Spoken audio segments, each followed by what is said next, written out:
జ్యోతిషాస్త్రరీత్యా ద్వాదశ రాశులలో 9 రాశి అయినటువంటి ధనుసు రాశి మిత్రులారా, 2026 ఏప్రిల్ నెల మీకు శుభాశుభ ఫలితాలు ఎలా ఉన్నాయంటే ఒక వార్నింగ్ బెల్ అని చెప్పచ్చు. మీకు జాగ్రత్తగా ఉండండి, భయం ఉండాలి, ప్రతి పనిలోనూ ప్రతి చర్యలోనూ జాగ్రత్తగా ఉండండి, నోరు అదుపులో పెట్టుకోవాలి. అన్వాంటెడ్ డిస్కషన్స్, అన్వాంటెడ్ కామెంట్స్ ఇవన్నీ చెయ్యకూడదు. రైట్. ఈ నెల మీకు గ్రహస్థితులు ఎలా ఉన్నాయని చెప్తే శని మరియు రాహు మీనరాశిలో చతుర్థ స్థానంలో ఉన్నారు. ఇబ్బంది పెట్టే 2 గ్రహాలు కూడా ఈసారి ఇబ్బందిగా ఉన్నారు కాబట్టి జాగ్రత్త. శని రాహు ఇద్దరు జాగ్రత్తగా ఉండాలి. కేతు కన్యా రాశిలో దశమ స్థానంలో ఉండడం వల్ల ఉద్యోగంలో అనిశ్చితి, మార్పులు వచ్చే అవకాశాలు ఉన్నాయి. గురు మిథున రాశిలో సప్తమ స్థానంలో ఉండడం వల్ల సంబంధాలు, భాగస్వామ్యాల అవకాశాలు వస్తున్నాయి. ఈ నెల మార్పులు ప్లస్ సంబంధాలు కలిసి ఉంటాయి. మరి ఉద్యోగస్తులు ఎలా పనిలో మార్పులు వస్తాయి. బాధ్యత వల్ల స్ట్రెస్ పెరుగుతుంది. పై అధికారులతో మాట్లాడేటప్పుడు జాగ్రత్త. కొంతమందికి జాబ్ చేంజ్, జాబ్ పోవడం. ఇదేంటి గురుగారు ఇలా చెప్తున్నారంటే చెప్పక తప్పట్లేదు, కానీ చెప్పాలి. జాగ్రత్త పడండి. మీరే ఉద్యోగం వదిలిపోయేటట్టుగా అక్కడ క్రియేట్ అవుతుంది. మీ ప్రెస్టేజ్ ద్వారా సంతకం పెట్టి బయటకు వచ్చేసారనుకోండి, మళ్ళీ ఉద్యోగం రావడం కష్టం అవుతుంది. కాబట్టి ఒక మెట్టు దిగండి. క్షమాపణ చెప్పడంలో తప్పులేదు, జాగ్రత్తగా ఉండండి. ఐటీ సాఫ్ట్వేర్ రంగంలో అన్స్టేబిలిటీగా ఉంది, జాగ్రత్తగా ఉండండి. వ్యాపారస్తులు కొత్త వ్యాపారాలు ఏది వెళ్ళకండి, ఉన్న వ్యాపారాన్ని జాగ్రత్తగా చూసుకోండి. లాభాలు రాకపోయినా నష్టాలు రావు, మధ్యస్థగా ఉంటారు. పార్ట్నర్షిప్లో విభేదాలు వచ్చి తొలగిపోయే అవకాశాలు కూడా ఉన్నాయి. ఆదాయం చాలా స్ట్రగుల్ అవుతారు. బ్యాంక్ లోన్స్ కోసం, చిట్ ఫండ్స్ కోసం ఎదురు చూస్తున్నారా, క్రష్ అవుతున్నారు. మరి మీరు బిల్డింగ్ పర్మిషన్స్ కోసమో దానికో ప్రభుత్వాల దగ్గర నుంచి మీరు పర్మిషన్ కోసం పెడుతున్నారా, అది కూడా ఆలస్యం అవుతుంది. షేర్ మార్కెట్ అస్సలు ముట్టుకోకండి. ఈ నెల షార్ట్ టైంలో రాంగ్ డిసిషన్ వల్ల మొత్తం నష్టమైపోతారు. లాంగ్ టైం బెటర్, అది కూడా ఉన్నటువంటి షేర్స్తోనే కంటిన్యూ చేయండి. బ్యాంకింగ్, ట్రావెల్ రంగాలు కాస్త కదలిక కనబడుతుంది. రియల్ ఎస్టేట్ విషయానికి వస్తే మీరు ఉన్న ఇల్లు మార్పు లేదా స్థలం అమ్మడం, కొనుగోలులో వచ్చే లాభాలు తగ్గడం, పత్రాలు సరిగా లేకుండా ఉండడం, ఇవన్నీ జాగ్రత్త పడండి. కుటుంబంలో మిశ్రమ ఫలితాలు, భార్యాభర్తల మధ్య సఖ్యత లోపం అవ్వడం, అన్నదమ్ములు పెద్దవాళ్ళ దగ్గర సఖ్యత లోపకుండా ఉండడం, మీకు మీరే మిమ్మల్ని ఇబ్బంది పెట్టుకుంటున్నారు కాబట్టి కాస్త జాగ్రత్త పడండి. వీటన్నిటికీ శత్రువు ఎవరు అనంటే మీ నోరు. ఈ నెల మీరు ఎంత అదుపులో పెట్టుకుంటే అంత మంచి ఫలితాన్ని పొందుతారు. విద్యార్థులకి మధ్యస్థ ఫలితం, కానీ కష్టపడాల్సి వస్తుంది. 2-3 తరగతులు వచ్చే అవకాశాలు ఉన్నాయి. విదేశీ అవకాశాలు, వీసా ప్రయాణాలకు జరిగే అవకాశాలు ఉంది. కాస్త మిశ్రమంగా ఉంది. ఇంకా కళాకారులకి, వీడియో రంగం వారికి కూడా ఈ నెల కాస్త మిశ్రమంగా ఉంది. మీరు ఏదో చేసి వైరల్ అవ్వాలని అనుకుంటారు, అది కొంచెం ఒక్కొక్కసారి ఇబ్బంది కూడా పెట్టే అవకాశాలు ఉంటాయి. జాగ్రత్త. కొత్త భాగస్వామ్యం, పరిచయాలు పెరుగుతాయి. ఇంకొక ఛానల్తో పోటీ పడకండి. మీ ఛానల్ ఎలా డెవలప్ చేయాలని మాత్రం ఆలోచించండి.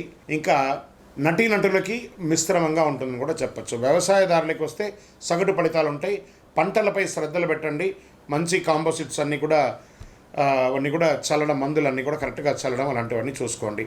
ఆరోగ్య విషయంలోకి వస్తే ఒక శస్త్రచికిత్స కనబడుతుంది, జాగ్రత్త. ఇది ఈ నెల జీర్ణ సమస్య, మానసిక ఒత్తిడి, నిద్ర సరిపడా లేకపోవడం, దీనికి యోగా ధ్యానం చేయాలి. మరి ఏం చేయాలి గురుగారు? సైలెంట్. క్లిప్ వేసుకోండి మీ పెదాలకి. ఈ నెలంతా జాగ్రత్త. అదృష్ట రంగు పసుపు మరియు బ్లాక్, బ్లూ కలర్, ఈ 3 కలిసి వస్తుంది. అదృష్ట తేదీలు 3, 12, 21, 30 తారీఖులు కలిసి వస్తాయి మీకు ఈ నెల. అదృష్ట రోజు గురువారం, అదృష్ట సంఖ్య 3. గురుగారు మరి ఏం చేయాలి? మాకు ఇంత చెప్తున్నారు కదా, దానికి మేమైనా చేయాలంటే పోయి శరణాగతి అవ్వండి. నవగ్రహాలకి 19 ప్రదక్షిణాలు చేయండి. శని భగవాన్ని ప్రార్థన చేయండి. శని బాధ వినాశాయ ఘోర సంతాపహారిణే కనకాలయ వాసాయ భూతనాదాయతే నమః. స్వామి దిక్కు లేదయ్యా, నాకు నీవే దిక్కు. ఆ నవగ్రహాలకి ప్రార్థన చేయండి. ఆ రాహు భగవాన్ని ప్రార్థన చేయండి, ప్రసన్నం చేసుకోండి. నవగ్రహాలకి వీలుంటే 108, 54, 36, 19 ఇలా సంఖ్యలతో ప్రదక్షిణం చేయండి. మనం వస్తువులతో, కమోడిటీస్తో చేయడం కాదు, శారీరకంతో చేసినటువంటి సేవకు భగవంతుడు కరుణిస్తాడు. అరే వీడు నా సన్నిధిలో వచ్చి తిరుగుతున్నాడు, నేను వారికి ఇబ్బంది పెడుతున్నాను తెలుసు. ఇబ్బంది పెట్టేవాడికి కాస్త అనుకూలం చేయకపోయినా ప్రతికూలం చేయకుండా ఉంటేనే అది అనుకూలం చేసినట్టే కదా. అలాంటి అవకాశాలు ఉన్నాయి. మీ వయసు ఎంత ఉందో అన్ని దీపాలు వెలిగించండి. ప్రతిరోజు ఒక 19 ప్రదక్షిణాలు లేదా ఒక 36 ప్రదక్షిణలు 54 ప్రదక్షిణలు నవగ్రహాలకి తిరగండి. నవగ్రహాలు అనుగ్రహిస్తే అన్నీ అనుగ్రహించినట్టే. మీకు పేదలకు ఆహారం వేయండి. 9 అనే ఒక చెప్పులు, నల్లటి రంగు చెప్పుని పేదలకు తొడగండి. కొత్తది ఒక చలివేంద్రం ఏర్పాటు చేయండి. అందరూ మజ్జిగనో మంచినీలో తాగి ఈ వేసవి తాపడాన్ని పోగొట్టుకుంటే మీరు అనుగ్రహం పొందుతారు. ధనుసు రాశి వారు గుర్తుంచుకోండి, ఈ నెల మార్పులు, అసౌకర్యాలు చాలా ఉన్నాయి. కొంచెం లీగల్ ఇష్యూస్ కూడా జాగ్రత్త పడండి. మీ ఎదుగుదలకు మార్గం అవుతుంది. గ్రహాలు పరీక్షిస్తాయి, కానీ మీకు దారి చూపిస్తాయి. మిమ్మల్ని ట్యూన్ చేస్తుంది. మీరు ఎలా ఉండాలని ట్యూన్ చేస్తుంది. మీ నిర్ణయం, మీ భవిష్యత్తు. మరి ఏం చేయాలి గురుగారు? మాకేమైనా ఒక పరిహారం, అద్భుతమైనటువంటి శీఘ్ర పరిహారం ఇవ్వండి అంటే, శని ప్రీతికి చాలా విశేషమైనటువంటి మాల ఈ కరుంగాళి మాల. అతి శక్తివంతమైనటువంటి కరుంగాళి మాల. చండీ సుదర్శన యాగాదులు చేసి, సుబ్రహ్మణ్య భుజంగ పారాయణం చేసి 48 రోజులు మన యొక్క అయ్యప్ప స్వామి 18 అవతారాల దేవాలయం జీవకోణ తిరుపతిలో పూజ చేసి సిద్ధంగా ఉంది. కావాల్సిన వారు ఆ డిస్ప్లేలో నెంబర్కి కాల్ చేయండి.